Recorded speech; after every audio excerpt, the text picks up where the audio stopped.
Part 3. Soon she was looking forward to his visits every day, and as the days went by and Phoebe still could find no one who seemed to be plotting to take General Washington's life, she thought about asking Mr. Hickey for help. Her father had told her to trust no one. Still, perhaps she could trust him. She would wait and see. Weeks went by. The beautiful house, once so strange to her, was now like a good friend. Phoebe enjoyed using the fine china, plates, and crystal glasses. She enjoyed serving Mary's deliciously prepared meals to General Washington and his important guests, while Pompey followed solemnly behind with the salt cellar and pepper mill. She knew she was there to save General Washington's life, but as the days went by and she still heard nothing, she began to wonder if perhaps her father was mistaken. No one seemed to be plotting anything, and it was now the beginning of June. Phoebe had been at Mortier House almost 2 months. Then one day, when she went to the market, her father wasn't there. Phoebe stood by the water a long time, waiting and wondering.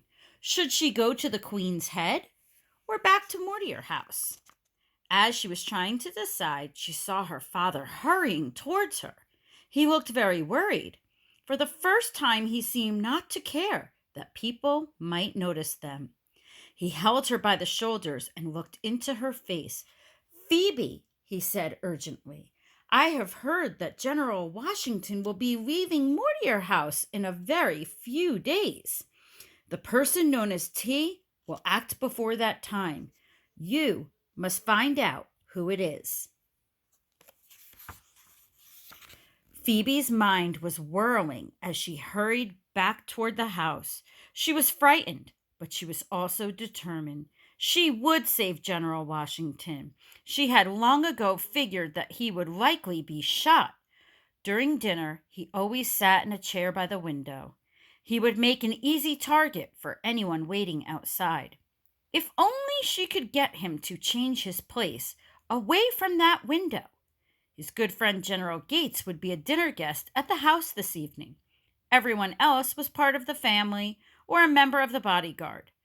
Over and over she said their names. No one's name began with T.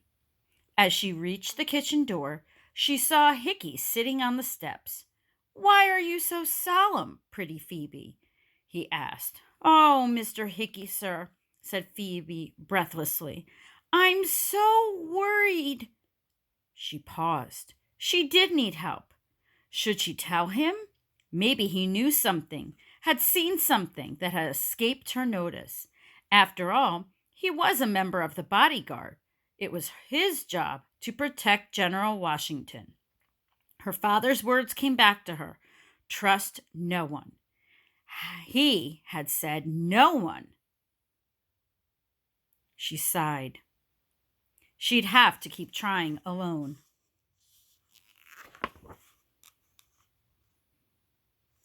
"Well," said Hickey after a moment, "I've something to bring a smile back to that pretty face. Fresh June peas for the General's dinner, first of the season. His favorite and mine, and enough for us both. Some friends of the king will be mighty hungry tonight." He handed her a large sack filled to the brim with pea pods. Phoebe smiled in spite of herself. Grown men, soldiers of the American army, stealing peas, she said. Hickey pretended to be hurt. "All right," he said, snatching the sack from her and holding it over his head. "I'll just throw them out to your chickens." "No, no, Mr. Hickey," Phoebe laughed. "Here, I'll fix them myself." Hickey handed her the sack. "I'll be here to fill my plate at dinner time," he promised. All afternoon, as she went about her chores, Phoebe worried. How could she get the general's chair away from that window? She would have to stand in front of it, blocking the view from the outside. But then, would someone shoot her? By the time dinner time arrived, she was almost sick with fear. She was in the kitchen with Pompey getting ready to serve the plates when a voice behind her made her jump. It was Hickey. "I've come for my peas," he said softly. "Oh, Mr. Hickey, sir," she said, "you gave me such a start. I was—" She stopped and looked at him, even more startled. He looked ill, frightened. She couldn't tell which. "Which is my plate and which is General Washington's?" he said. It wouldn't do for him to have more than me. He spoke quickly, without smiling this time. "I never heard of such carrying-ons over a pile of peas," Phoebe said. "This is the General's plate, and this is yours." She turned away to fill Pompey's salt cellar and turned back just in time to see Hickey's hand move quickly away from General Washington's plate and slide into his pocket. Something winked for a second in the light, something shiny like glass. "What are you doing to General Washington's plate?" she said. "I told you, yours is here." She picked up the plate. Was it her imagination, or was there something grainy, like sugar, on the peas?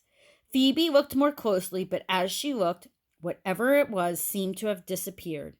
An instant later, she wasn't sure. Had she seen anything at all? She thought of the window again and forgot about the peas. She had to serve General Washington.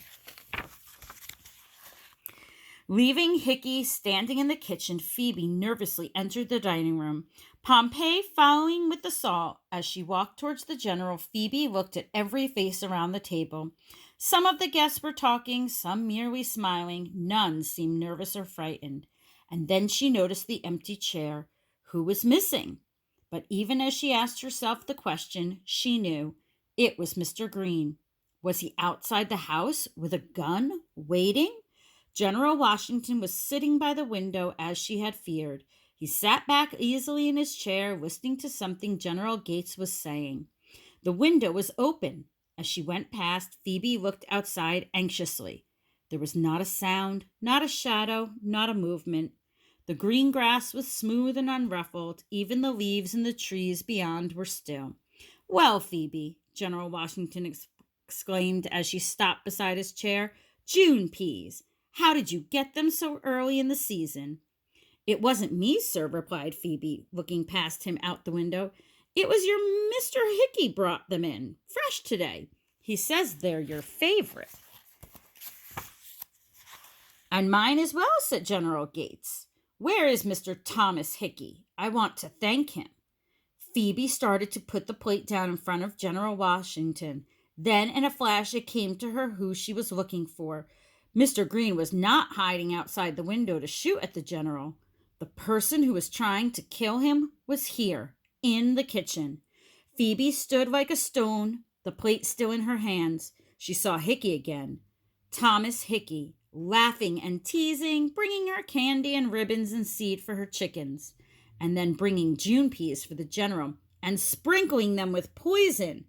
Tea was for Thomas, member of General Washington's bodyguard. Still holding the plate, she whirled around. Pompey was waiting behind her. "Run!" she screamed. "Run! Get my father!" Everyone stopped talking. Pompey looked at her in amazement. Why your father?" he stammered. "Sam Francis, at the Queen's Head. Go!" And she stamped her foot. Pompey had never heard Phoebe sound like that before. He dropped the salt cellar and ran through the kitchen door. Everyone in the dining room sat frozen. All eyes were on Phoebe. "General Washington," she cried, "Mr. Hickey has put poison in your dinner. I saw him." There was a gasp from the table.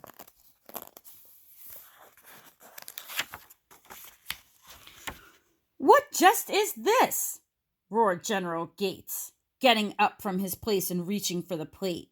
But before he could take it from her, Phoebe ran to the open window and threw the whole plate out in the yard. Now the dining room was in an uproar. Chairs overturned, wine spilled as the men jumped to their feet in confusion. Some ran toward the window where Phoebe was standing, as if they feared she might try to escape. Others started for the kitchen. Some ran to surround General Washington. No one knew what to do. It was General Gates who first noticed the chickens in the yard. "By God," he shouted, pointing out the window. "Look!" 3 of Phoebe's chickens had come to peck at the peas she had thrown outside. 2 had already fallen dead.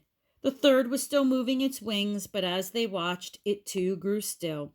The poison, meant for General Washington, had killed the chickens instead. "Get Hickey!" bellowed General Gates, and members of the bodyguard rushed to obey. Minutes later, Thomas Hickey was dragged in from the yard, his face white with terror. He had not been able to escape. Minutes after that, Sam Francis burst into the room. Phoebe was still standing by the window, shaking. He ran to her and held her tightly. Phoebe clung to him, burying his face in his shoulder.